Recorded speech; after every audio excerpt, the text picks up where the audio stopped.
Hello students.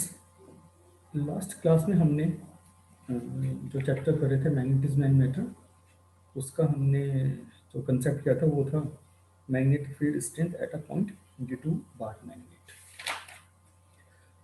आज हम करेंगे current loop as a magnetic dipole.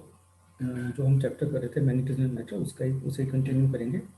और उसका एक कंसेप्ट है magnetic dipole, current loop as a magnetic dipole.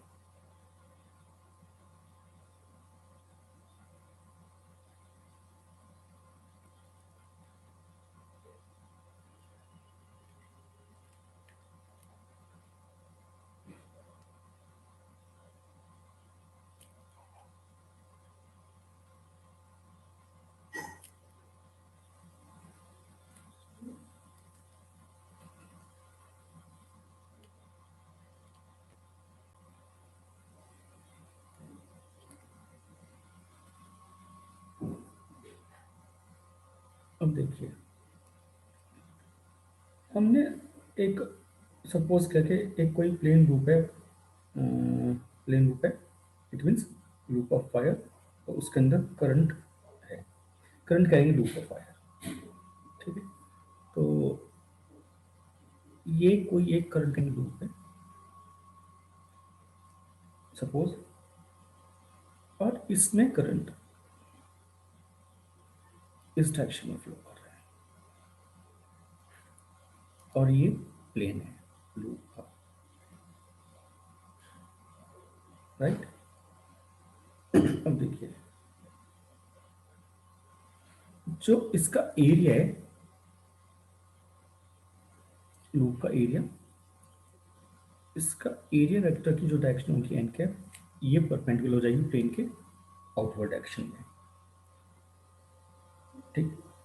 अब क्योंकि करंट एंटी क्लॉकवाइज डायरेक्शन में जो है फ्लो कर रहा है, तो अपर फेस अगर हम इसके लूप का अपर फेस देखते हैं तो करंट एंटी क्लॉकवाइज डायरेक्शन में जो है फ्लो कर रहा है। It means upper face north pole की तरह बिहेव करेगा। इसका मतलब यह है कि यहां से मैग्नेटिक फील्ड आउटवर्ड डायरेक्शन में होगी, राइट। इसका मतलब यह कि मैग्नेटिक फील्ड और एरिया वेक्टर की डायरेक्शन सेम है, बी और एन कैप की जो है सेम है। अब जो करंट कैरिंग लूप होता है, क्योंकि अपर फेस नॉर्थ पोल की तरह बिहेव कर रहा है, तो इसका जो लोअर फेस है वो साउथ पोल की तरह बिहेव करेगा। और ये करंट कैरिंग जो लूप है, करंट कैरिंग लूप जो है, ये इसके two equal and opposite faces हैं। तो ये एक मैग्नेटिक डायपोल की तरह बिहेव करेगा। ये ऐसे हो गया क्योंकि अपर फेस नॉर्थ पोल, तो जो लोअर फेस है वो साउथ पोल की तरह बिहेव करेगा, इक्वल एंड अपोजिट फेसेस, और इसके बीच की डिस्टेंस बहुत कम है, तो ये एक मैग्नेटिक डायपोल की तरह बिहेव करता है। अब देखिए, जो मैग्नेटिक डायपोल मोमेंट होता है करंट लूप का, एम एम है magnetic dipole moment of a loop. ये डायरेक्टली प्रोपोर्शनल होता है करंट के। और मैग्नेटिक जो ये डायपोल मोमेंट है, ये एरिया ऑफ लूप के भी डायरेक्टली प्रोपोर्शनल होता है। तो हम लिखेंगे M is proportional to I into A, M is equal to, और ये कांस्टेंट ऑफ प्रोपोर्शनिटी लगाते हैं, K is equal to I A, ये हो जाएगा कांस्टेंट ऑफ प्रोपोर्शनिटी है। जो के की वैल्यू होती है वो 1 होती है। अगर हम ये एस आई यूनिट रखते हैं, हम ऐसे भी कर सकते हैं कि अगर यूनिट करंट फ्लो कर रहा है और यूनिट एरिया है, तो एम की वैल्यू के इक्वल होगी। और ये जो मैग्नेटिक मोमेंट है, अगर ये भी यूनिटी है, के की वैल्यू जो है 1 आती है। तो एम इज इक्वल टू जाएगा आई इंटू ए। अब अगर इसमें, ये तो हमने एक सिंगल लूप लिया, अगर ऐसे ऐसे एन नंबर ऑफ लूप्स होते हैं, तो एन नंबर ऑफ टर्म्स है, एम हो जाएगा एन आई ए, एन है number of terms, terms of wire. और लूप, राइट। जो मैग्नेटिक ये मोमेंट है, मैग्नेटिक डाइपोल मोमेंट है,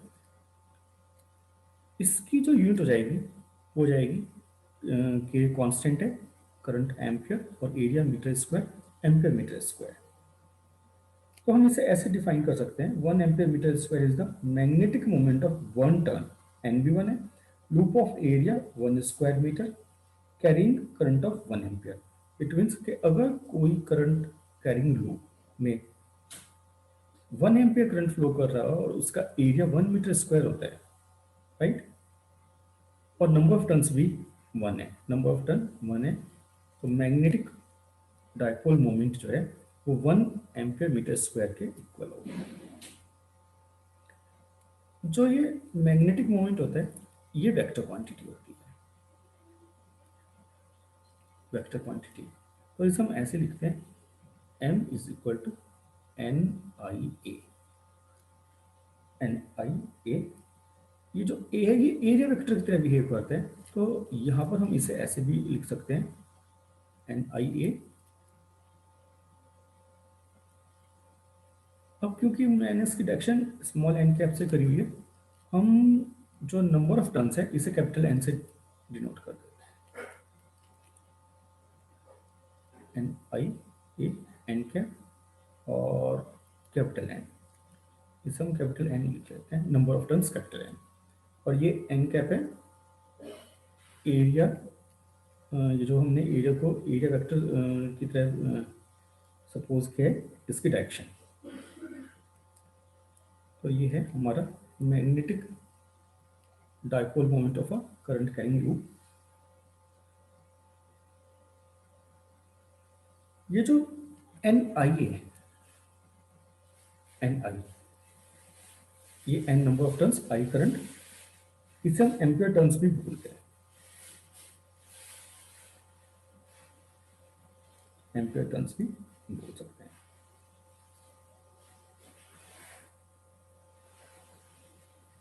चलिए,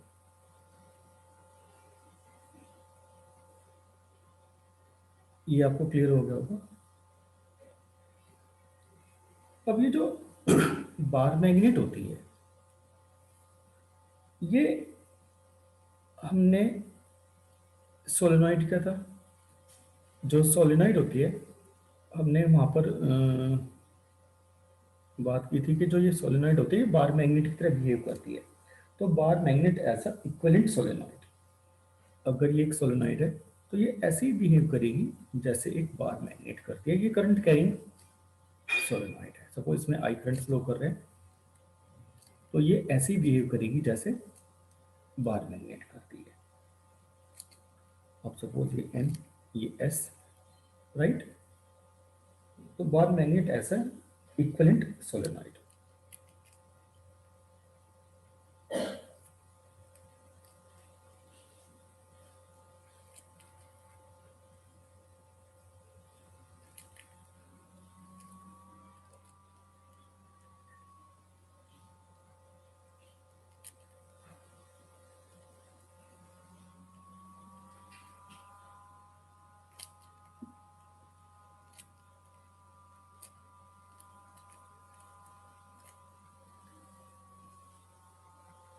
अब देखिए, अभी हमने कहा था कि करंट जो कैरिंग लूप होता है वो मैग्नेटिक डाइपोल की तरह बिहेव करता है, राइट। और जो बार मैग्नेट होती है, अब bar magnet can be thought of as a large number of circulating current in, जैसे सोलेनॉइड। अब ये सोलेनॉइड है, राइट, इसमें एन नंबर ऑफ टर्न्स है, तो ये एन नंबर ऑफ लूप्स है। और अभी जो लूप हमने करा था करंट कैरिंग लूप, वो डाइपोल मोमेंट शो करता है, राइट, उसका एक फेस नॉर्थ और एक साउथ की तरह बिहेव कर रहा था। तो ये जो करंट कैरिंग सोलेनॉइड होती है ये बार मैग्नेट की तरह बिहेव करती है, ठीक है। तो अगर हमें ये कैलकुलेट करना होता है कि करंट कैरिंग सोलेनॉइड जो होती है वो एक बार मैग्नेट की तरह बिहेव करती है, तो हम क्या करते हैं कि हम किसी सोलेनॉइड की एक्सियल लाइन पर किसी सोलेनॉइड की एक्सियल लाइन पर हम magnetic field, current carrying solenoid की एक्सियल लाइन पर मैग्नेटिक फील्ड फाइंड आउट करते हैं। वो जो है उसका जो फॉर्मूला होगा वो सेम ऐसे आएगा जैसे बार मैग्नेट के लिए अभी हमने जब किया था, हमने किसी बार मैग्नेट की एक्सियल लाइन पर कोई पॉइंट पी था, उस पर हमने मैग्नेटिक फील्ड फाइंड आउट करी थी। तो सिमिलर वे में हम कोई सोलेनॉइड सब लेंगे और सोलेनॉइड की एक्सियल लाइन पर कोई पॉइंट है पी, वहाँ पर मैग्नेटिक फील्ड फाइंड आउट करते हैं। तो वो सेम ऐसे आएगा जैसे बार मैग्नेट के लिए आया था जो रिलेशन, राइट। चलिए हम सपोज करते हैं कि ये कोई एक सोलेनॉइड है,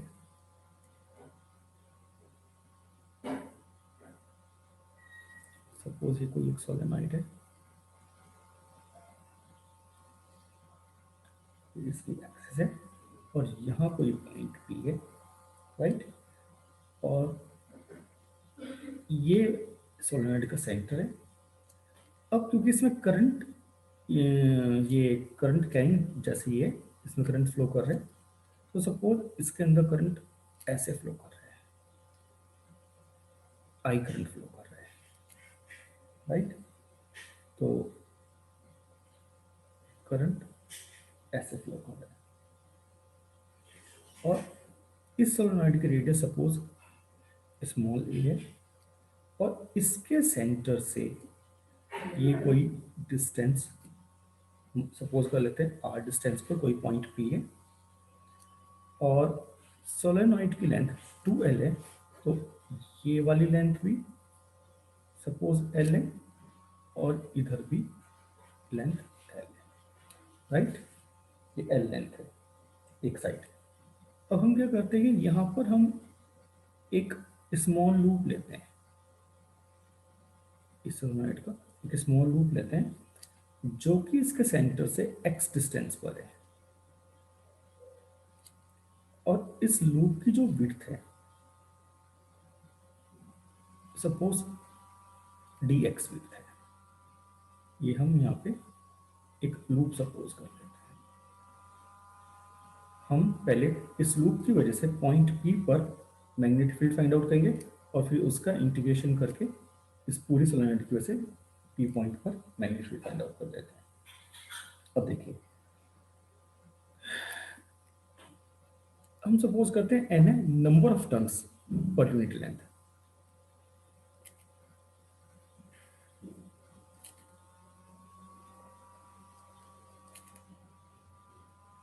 per unit length of a solenoid. So total number of turns is dx, right?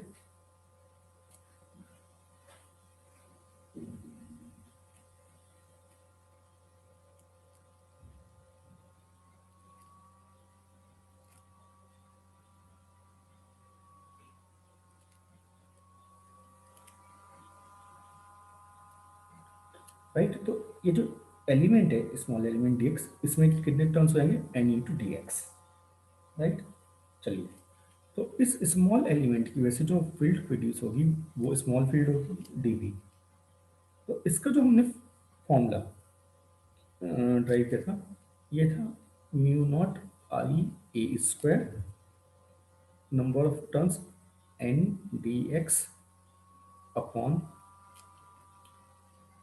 2 into ये हो जाएगा r माइनस एक्स का होल स्क्वायर, क्योंकि ये टोटल डिस्टेंस r थी, ये x थी, तो हमें यहाँ से यहाँ तक की डिस्टेंस चाहिए थी, r minus X whole square plus A square radius का स्क्वायर और पावर थी 3/2।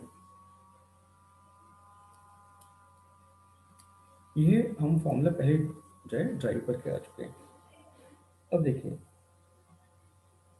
If r is very very greater than a, ये जो डिस्टेंस है ये इसकी रेडियस से सोलेनॉइड की रेडियस से बहुत ज़्यादा बड़ी है, राइट।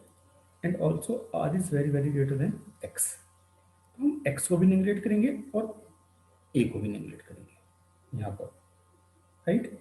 तो यहाँ बचेगा आर स्क्वायर और इसके पावर 3/2 इसे टू कटेगी तो आर क्यूब हो जाएगा, ये पूरा पूरा आर क्यूब हो जाएगा। तो dv की जो रिलेशन बनेगा, dv हो जाएगा mu naught I A square N D X upon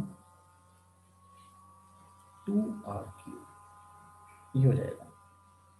अब हमें इस पूरी सोलेनॉइड की वजह से मैग्नेटिक फील्ड फाइंड आउट करनी थी, तो हम इसका इंटीग्रेशन कर देते हैं। अब इस साइड की लेंथ पॉजिटिव, इस साइड की लेंथ नेगेटिव, राइट। तो मैग्नेटिक फील्ड हो जाएगा इंटीग्रेशन ऑफ dv, और ये हो जाएगा from -L to L mu naught N I A square upon 2r cube N D X. N N पहले यहाँ लिख लिया,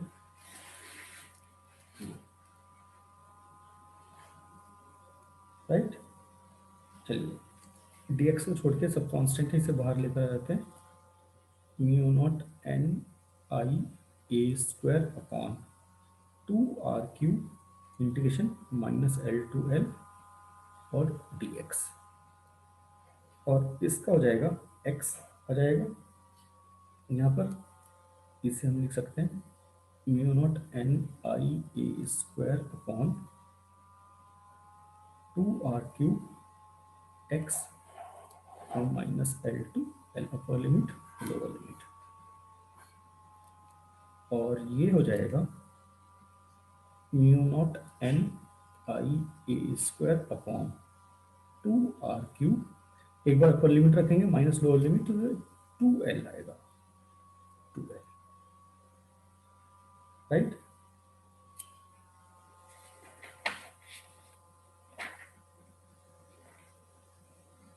अब देखिए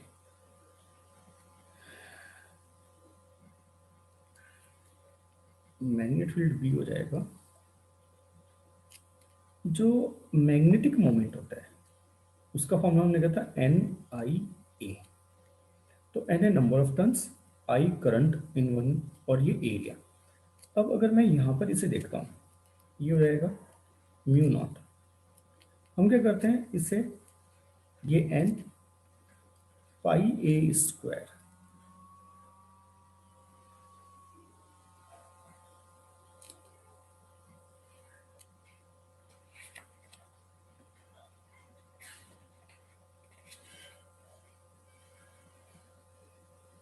और इसे मैं पाई से डिवाइड कर देता हूँ, N पाई से मल्टीप्लाई, पाई से डिवाइड, अब म्यू नॉट N, राइट।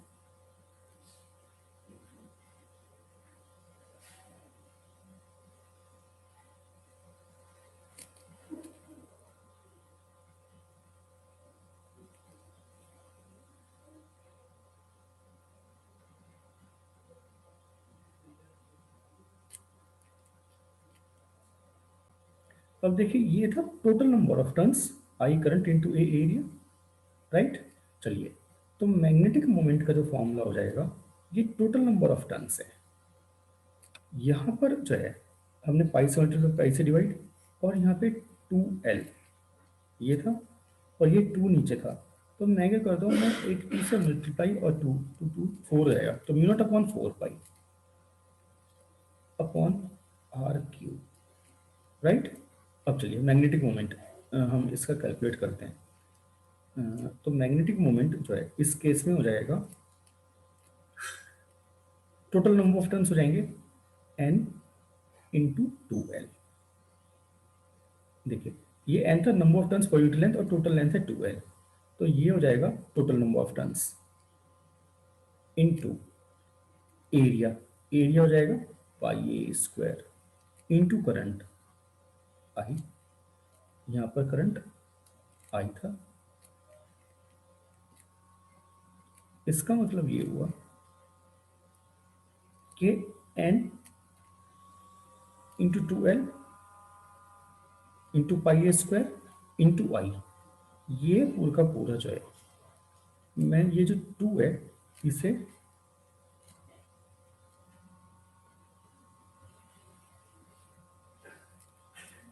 इधर लिख लेता हूँ, राइट। तो ये पूरी की पूरी टर्म जो है ये m हो जाएगी। तो मैग्नेटिक मोमेंट का, सॉरी, मैग्नेटिक फील्ड स्ट्रेंथ का जो ये बनेगा फॉर्मूला, म्यू नॉट अपॉन 4 पाई 2 into m upon r cube.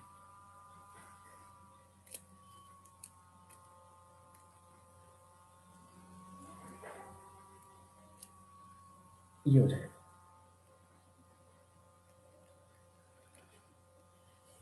ये सेम फॉर्मूला वहां पर हमने डी यूज करा था, यहाँ पे आर यूज करा है। ये सेम फॉर्मूला था जो कि हमने magnetic field on the axial line of a short bar magnet, उसके लिए फॉर्मूला ट्राई किया था। तो क्योंकि ये फॉर्मूला जो है हमने सोलेनॉइड के लिए फॉर्मूला ट्राई किया है और सेम हमारा आया था बार मैग्नेट के लिए, तो हम ये बोल सकते हैं कि जो करंट कैरिंग सोलेनॉइड होती है वो मैग्नेट बार मैग्नेट की तरह बिहेव करती है। तो it is for a finite solenoid carrying current is equivalent to a bar magnet.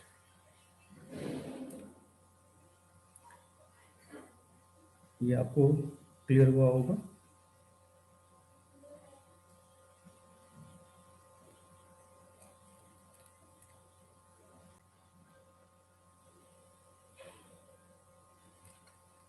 अब अगर कोई टू मैग्नेट्स है, सपोज एक मैग्नेट ये नॉर्थ ये साउथ, और इसका मैग्नेटिक मोमेंट सपोज m1 है, और ये कोई दूसरी मैग्नेट है, सपोज ये नॉर्थ साउथ, और इसका मैग्नेटिक मोमेंट m2 है, और इनके बीच की जो डिस्टेंस है हम इन्हें मान के चलते हैं कि ये आर डिस्टेंस अपार्ट है, इनके बीच की डिस्टेंस आर है। अब जब कोई टू मैग्नेट्स पास में रखी हुई होती है तो उनके बीच में फोर्स लगती है। अब अगर अपोजिट पोल्स होंगे तो अट्रैक्ट करेंगे और सेम पोल होंगे तो रिपेल करेंगे, तो हम फोर्स ऑफ इंट्रैक्शन बोलते हैं। तो फोर्स बिटवीन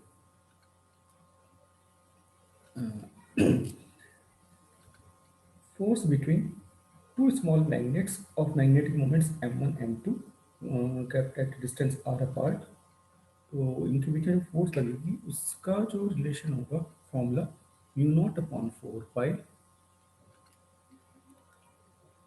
अब इसे हम बोलते हैं, ये जो कंडीशन एंड ऑन पोजीशन, अगर एंड ऑन पोजीशन में है तो ये हो जाएगा 6m1 m2 अपॉन r⁴। ये है जब एंड ऑन पोजीशन में है। और अगर ये ऐसे ऐसे रखी हुई होती है ब्रॉड साइड ऑन पोजीशन, इसे बोलते हैं ब्रॉड साइड ऑन पोजीशन, तो इस केस में हो जाएगा ये सिमिलर मैग्नेट्स अगर ऐसे रखे हुए होते हैं ब्रॉड साइड ऑन पोजीशन, तो फोर्स जो लगेगी वो डिपेंड, जो फोर्स लगेगी वो लगेगा म्यू नॉट अपॉन 4 पाई 3m1 m2 अपॉन r4। ये तो ये फॉर्मूला है फोर्स का in terms of magnetic dipole moment. और ये टू बार मैग्नेट्स है, शॉर्ट बार मैग्नेट्स, एक बार हमने एंड ऑन पोजीशन पे रखे, एक साइड, एक बार हमने ब्रॉड साइड ऑन पोजीशन। तो आप ये याद रखेंगे। चलिए अब हम करते हैं torque on a bar magnet in a magnetic field. Torque on a bar magnet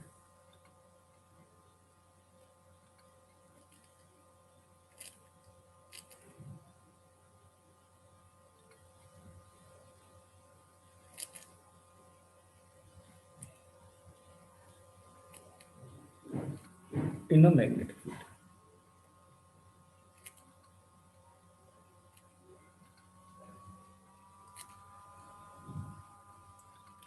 आप लोगों को याद होगा हमने जो इलेक्ट्रिक डायपोल था, हमने उसका भी करा था, torque on a electric dipole in electric field. तो similarly torque on a bar magnet in a magnetic field. अब देखिए, सपोज यहाँ पर मैग्नेटिक फील्ड लगी हुई है, तो मैग्नेट फील्ड के लिए हमने यहाँ पर 2 मैग्नेट्स लगाई है, और मान के चलते हैं कि इधर नॉर्थ पोल है और इधर साउथ पोल है, और जिसकी वजह से मैग्नेटिक फील्ड इस डायरेक्शन में होगी, यूनिफॉर्म मैग्नेटिक फील्ड।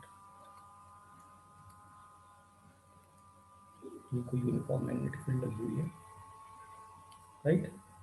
और हमने इसमें, इस यूनिफॉर्म मैग्नेटिक फील्ड में कोई एक बार मैग्नेट रखी हुई है। ये एक बार मैग्नेट है,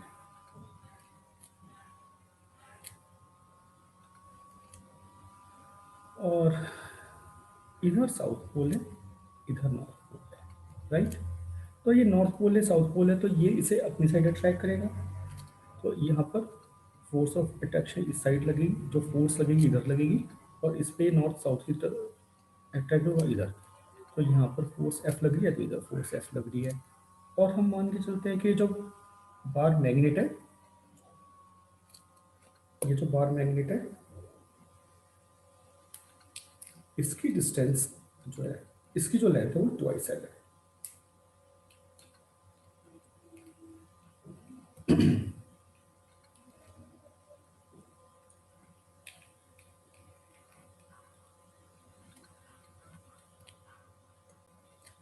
बार मैग्नेट की जो लेंथ है ये ट्वाइस एल है।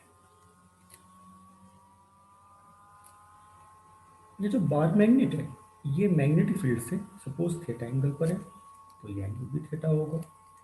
और अगर ये 2 फोर्सेस के बीच की जो परपेंडिकुलर डिस्टेंस है,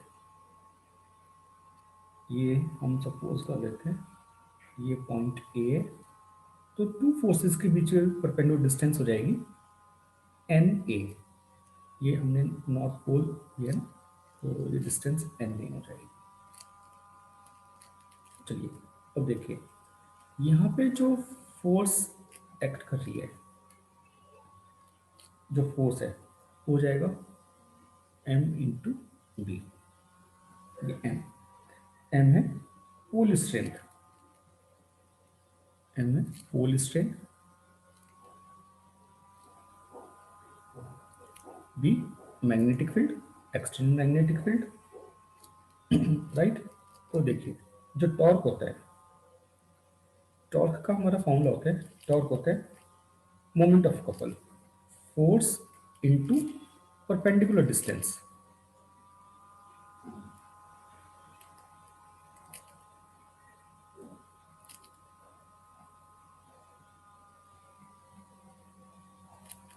फोर्स यहाँ पे लग रही है M B into perpendicular distance है एन ए। अब ये 2L है, तो एन ए हो जाएगा 2L साइन थीटा।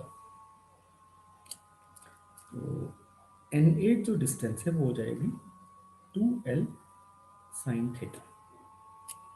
तो टॉर्क हो जाएगा M B into 2L sine theta. हम इसे ऐसे लिख सकते हैं M into twice L B sine theta, और ये होता है magnetic moment, magnetic dipole moment.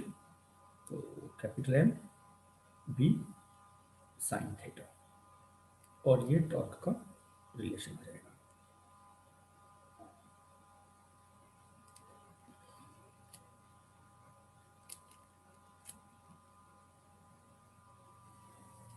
Torque is equal to capital M B sine theta.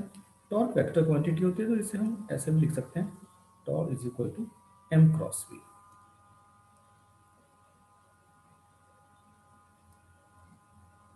A cross B होता है ए बी साइन थीटा, तो टॉर्क जो है M cross B M B sine theta. अब इसके डिफरेंट केसेस हो जाएंगे, जैसे if theta is equal to zero, sine zero की वैल्यू जीरो होती है, and torque will become zero. इसका मतलब कि अगर कोई बार मैग्नेट फील्ड लाइंस के अलोंग होती है, रखी हुई होती है एक्सटर्नल मैग्नेट फील्ड में, पर फील्ड लाइंस के अलोंग है, it mean magnet field line के अलॉन्ग ही जो बार मैग्नेट है उसकी एक्सिस है, तो इस पर टॉर्क 0 लगेगा,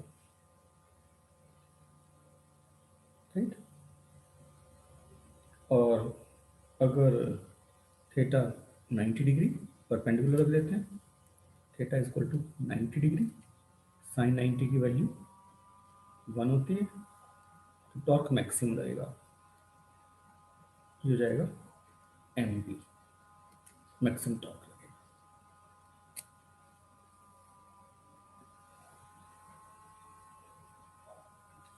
अब ये जो टॉर्क है या मैग्नेटिक डाइपोल मोमेंट, अगर हमने इसे डिफाइन करना हो तो देखिए कैसे, अगर थीटा 90 डिग्री रखते हैं तो साइन 90 की वैल्यू हो जाएगी 1, और मैग्नेटिक फील्ड भी यूनिट रखते हैं, तो हम इसे बोल सकते हैं कि जो टॉर्क है वो मैग्नेटिक मोमेंट के इक्वल होगा। तो हम कैसे डिफाइन करेंगे, magnetic dipole moment is the, ये मैग्नेटिक डाइपोल मोमेंट किसके इक्वल हो गया, टॉर्क के, ये है the torque acting on a magnetic dipole held, तो ये 90 डिग्री है, तो held perpendicular to the uniform magnetic field of unit strength.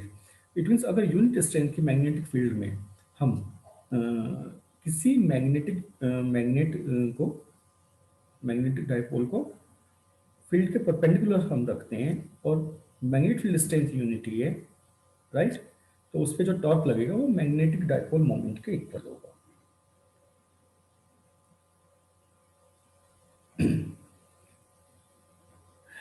चलिए, तो ये था torque on a bar magnetic in magnetic field, तो उम्मीद है आपको ये क्लियर हो गया होगा।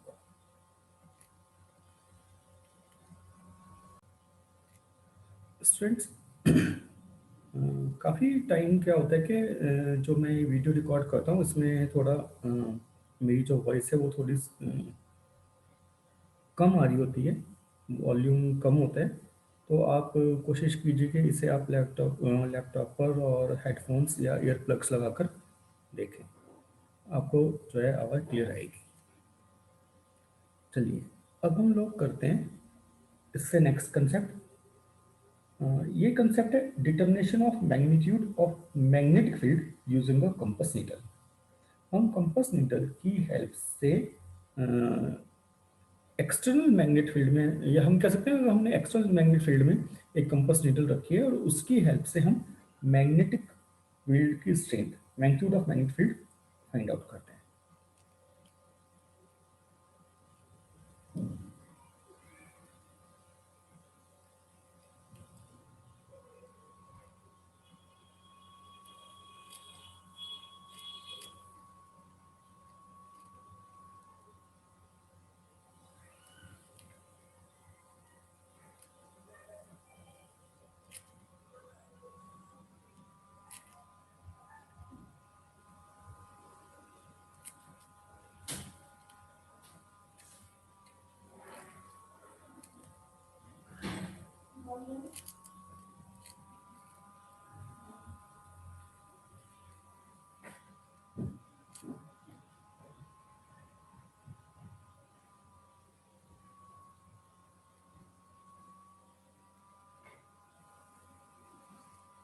Determination of magnetic field strength, या हम बोल सकते हैं magnitude of magnetic field using a compass needle. चलिए, हम क्या करते हैं, सपोज ये कोई एक यूनिफॉर्म मैग्नेटिक फील्ड है, और जैसे हमने बार मैग्नेट रखा था, हम ऐसे कोई मैग्नेटिक नीडल यहाँ पर रख देते हैं। ये सपोज मैग्नेटिक नीडल है, मैं इसे ऐसे बना रहा हूँ, और ये मैग्नेट नीडल का नॉर्थ पोल और ये साउथ पोल, ये यहाँ पर, ये वैसे कुछ इस टाइप की नीडल होती है, ये ऐसे करके शेप होती है, हम ऐसे ही बना सकते हैं नॉर्थ और साउथ, राइट। अब मान के चलते हैं कि इसकी एक्सिस, नीडल की एक्सिस थीटा एंगल पर है मैग्नेटिक फील्ड से, और यहाँ पर बी मैग्नेटिक फील्ड की हुई है, ओके।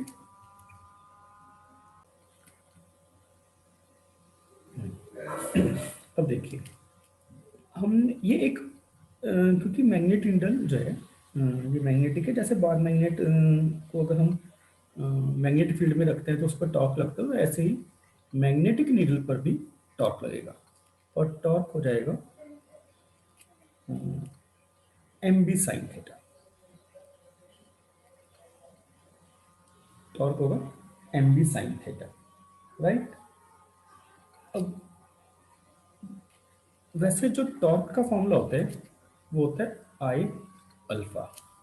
आई है मैग्नेटिक मोमेंट, सॉरी आई है moment of inertia and alpha है angular acceleration.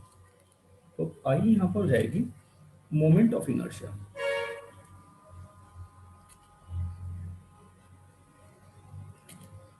Of needle and alpha angular acceleration. जब ये टॉर्क की वजह से रोटेट करेगी, राइट, तो इसमें अल्फा एंगुलर एक्सीलरेशन होगा और इसकी मोमेंट ऑफ इनर्शिया आई, ये हम +1 में करके आ चुके हैं। तो टॉर्क जो है मैग्नेटिक फील्ड की वजह से जो लग रहा है, अभी हमने फॉर्मूला ट्राई करा था वो था एम बी साइन थीटा, और वैसे टॉर्क का फॉर्मूला आई अल्फा होता है। अब देखिए क्योंकि जो थीटा स्मॉल होगा, ये जो थीटा है ये स्मॉल एंगल है, तो साइन थीटा थीटा की तरह बिहेव करेगा, राइट।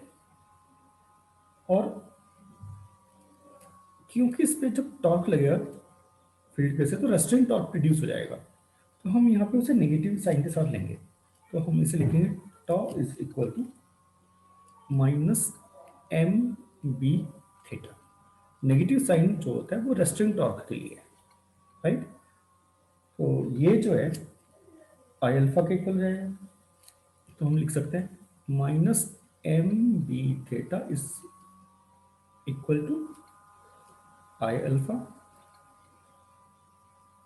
और यहाँ से अगर मैं अल्फा के लिए रिलेशन निकालता हूँ तो अल्फा हो जाएगा minus M B upon I theta. अब देखिए मैग्नेटिक जो मोमेंट है मैग्नेटिक मोमेंट और magnetic field B, moment of inertia I,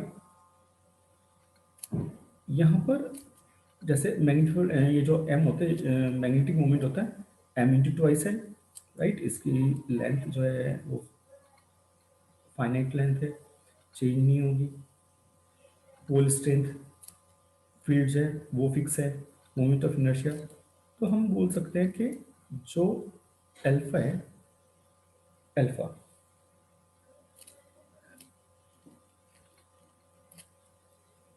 angular acceleration, ये जो अल्फा है ये प्रोपोर्शन में होगा थीटा के। Angular acceleration is directly proportional to theta. मैं इसे एंगुलर एक्सीलरेशन लिख देता हूँ।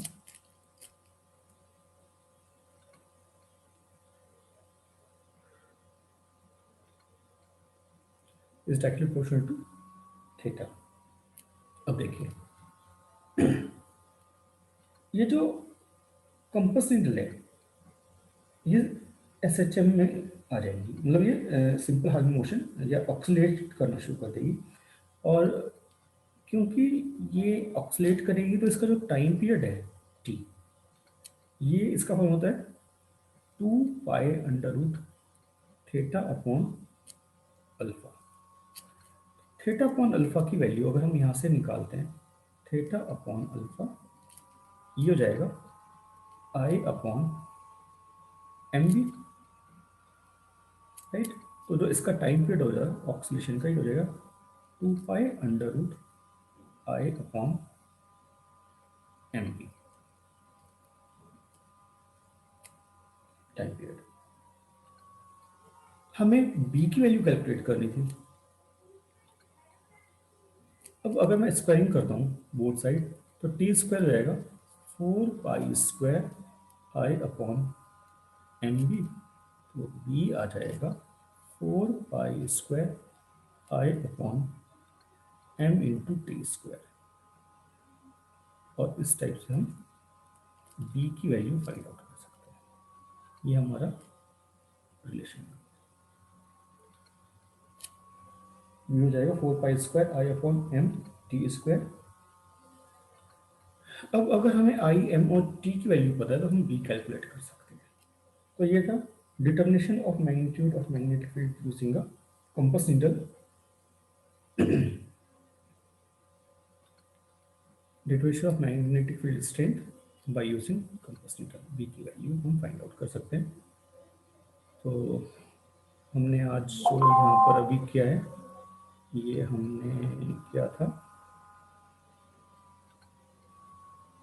एक हमने क्या था, current loop as a magnetic dipole, फिर हमने कंसेप्ट किया bar magnet as an equivalent solenoid, फिर इसके बाद हमने torque on a bar magnet in magnetic field, और अभी हमने करा determination of magnetic field strength by using a compass needle. तो आज के लिए इतना ही करते हैं, उम्मीद है आपको ये सब क्लियर हो गया होगा।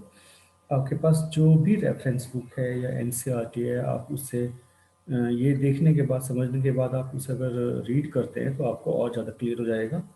आपके पास और जो बुक्स हैं, रेफरेंस बुक हैं, उसमें जो इस पे बेस्ड न्यूमेरिकल्स हैं आप वो ट्राई कर सकते हैं। तो आज के लिए इतना ही करते हैं। Okay, thank you.